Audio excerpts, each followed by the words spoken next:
stop the looping, tunneling thoughts with this #1 mindfulness hack that is one of my personal favorites. And also my clients throughout all the years have really loved it as well, because it's so simple and easy to remember, yet it unpacks a lot of wisdom, a lot of clarity.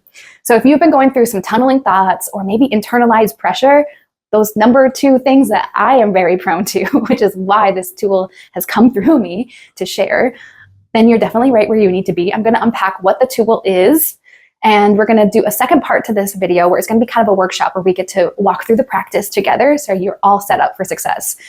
My name is Teresa Brenna. I'm a mindfulness integration coach, and this is one of the tools that has come to me throughout the years, especially because I find myself in this deeply analytical state sometimes that I can't get out of, yet that mind, as I like to think of as a car, is just driving me on a course, who knows where, because I didn't really set it, and has at times just kind of spun out and done donuts, spinning, tunneling to no end.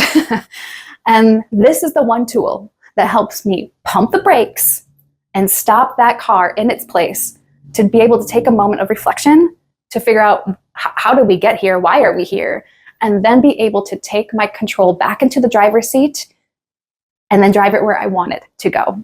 That whole process, in kind of a technical term, is bringing what is in the unconscious mind, and maybe even layers of the subconscious, into the conscious mind. So let's dive into what the word is. The word is observe, which, by the way, this is part of my spiritual toolbox collection.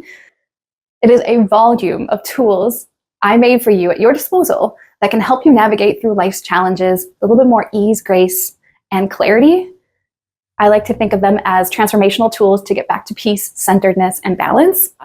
Because sometimes in the moment that you're going through things, you can't remember a 5-step process, but you can always remember a singular word that can then bring you back into the place that you want to be.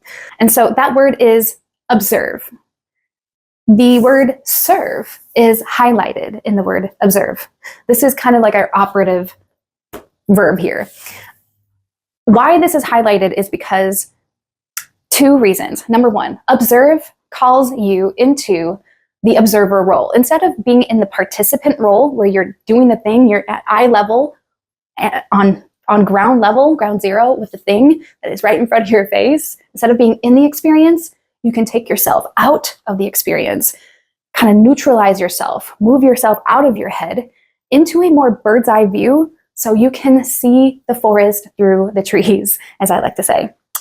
So in this role, you're going to pull yourself out of the participant into the observer, to look at what the thought is, to look at what the thing is, and be able to examine it with some framework, okay? The one question you're going to ask yourself, actually it's 2-part questions. The questions you're going to ask yourself is, #1, how is this thing serving me? And then how is this thing disserving me? You can take yourself out of experiencing it into analyzing or sort of auditing, what is this thing? Why is it showing up? How do we want to proceed?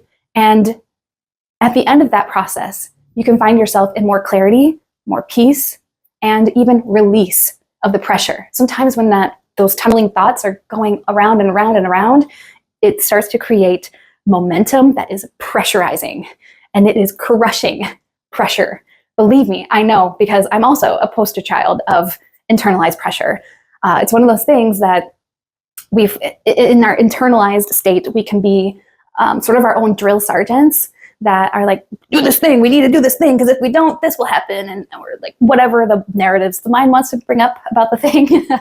But 90% of the time, it's unnecessary, is what I've come to realize in my own experience. But that in a nutshell is what this tool serves up.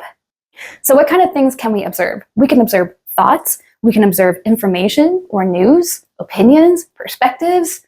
What else? We can look at shadows. Like, this can be a very helpful tool for when you're going through shadow work. You may be presented with something, you're like, why is this coming up? Why am I triggered? How is this trigger serving me? How is it disserving me? And then you can understand what the key of wisdom is that is being offered to you once you overcome it and get to the other side of it. You can look at habits or patterns that keep playing out in your day-to-day life that you're just like, why do I do this one thing over and over? the only way to get through that, the only way to find out, to bring from the unconscious area of the mind to the conscious, is through this observer role.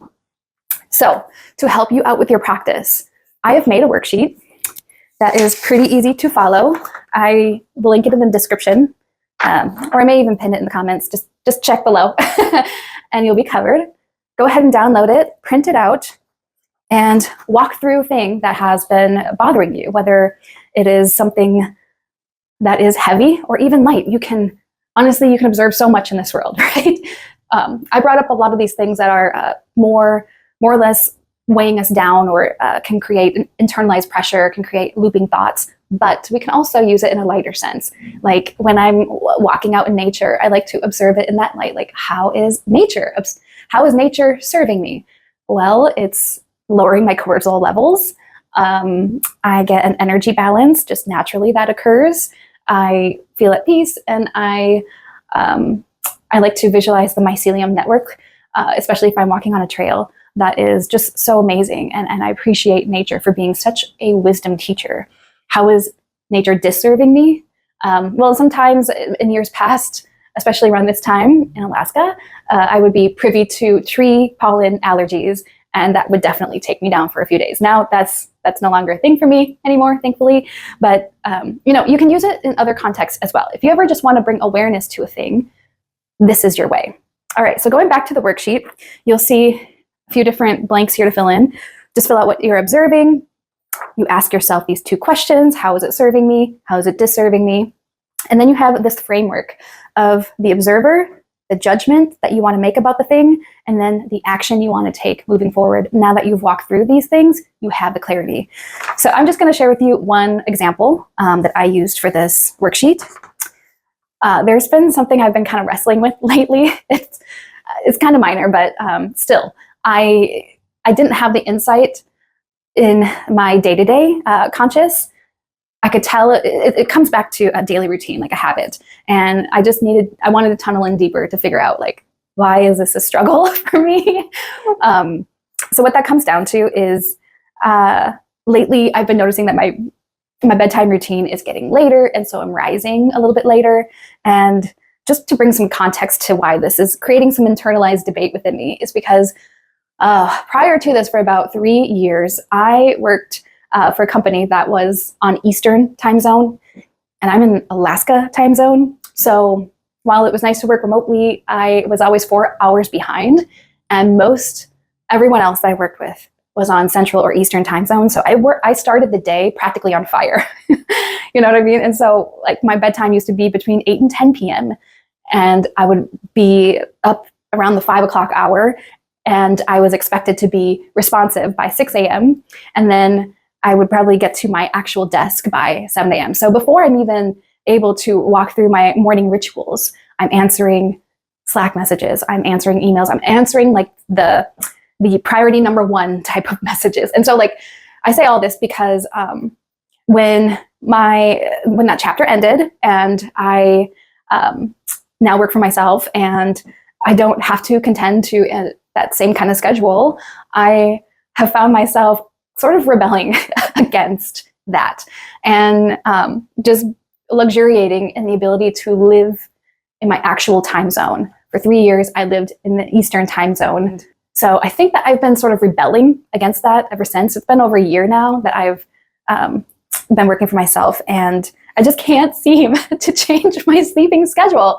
So I was like, why can't I? Like, no matter what I do, I'll try to go to bed early and I'll just like lay there for hours.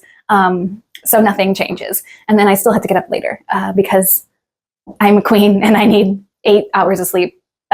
She demands it. I don't know what's going on there, but I just could not change this habit no matter what I did. So I took that down here for the example, for something to work through and tunnel in deeper.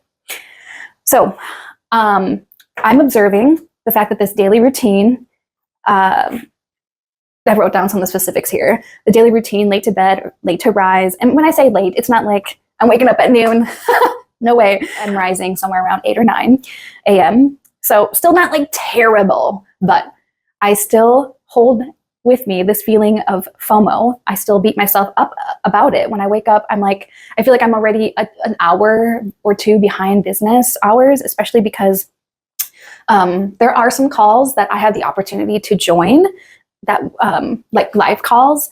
They're not like client calls or anything, of course, but they are more or less community calls, support calls, and I do have the opportunity to join them, but it's at like 7 a.m. my time. And then sometimes there are some other ones that are scheduled a little bit earlier in the morning too.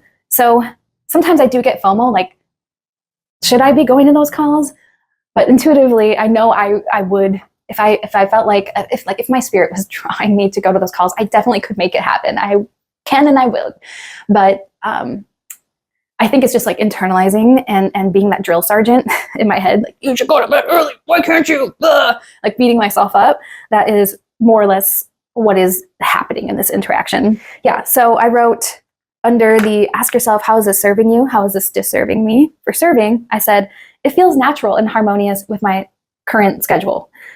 Like it just feels right. And it's maybe there's like a greater balance working out here, kind of like karmically, I guess. I don't really know how to put it into terms, but maybe because I was always working and setting my day on fire within those first 4 hours of my day, it was like high amounts of demand. I had to sometimes put that first before myself. I feel like maybe there's a greater balance working out here, you know, that I can't quite put into words, but I sort of feel like if I were to compare this to karma, I feel like that's what it is, you know, like something happens over here, it has to be equalized back over here in order for the laws of the universe for things to balance out, something to that degree. That's the worst description, but anyway, I think you understand. How is this disserving me? I wrote that I feel like my workday is not as long as it could be. I feel like I'm behind. Again, I don't know if that's actually rational or not rational or irrational. And so I think the biggest factor here is FOMO. I get like the fear that I'm missing out on something that I should be at or that I could be taking more advantage of. So for the observer line here, this is where I started to come to like some aha moments. I wrote that it's bothering me because the FOMO is so strong. That's like such an internalized pressure too in and of itself. I noticed that I beat myself up a lot about this. And then this is where I came to that realization that it's midnight sun time. I could probably give myself a little bit of grace here. And then the judgment, this is where I came to my beautiful aha moment. This is where I took the information and I was like, this is how I actually want to judge it. I wrote that this routine is the embodiment of my sovereignty. Like that, I would not have gotten here without coming through this process. I would have just been stuck in the internalized drill sergeant and like beating myself up about it and seeing it as a negative thing. But now I'm able to claim that as like, oh, this is actually the embodiment of my sovereignty and why I am rebelling, because it's a symbol for how before I was working for someone else in the name of a paycheck, which a lot of us do. I'm not dogging it in any regard. But when I'm comparing that to where I'm at now, being completely sovereign in my own business and in my own passions, I'm not put into a box. I'm not restricted in other areas. It means the world to me. And this was something that I had been calling in for a while. So when it finally manifested, I was very happy. So yeah, it is the embodiment of my sovereignty. I even wrote a little heart there, exclamation mark, underlined it. Like I'm happy with this.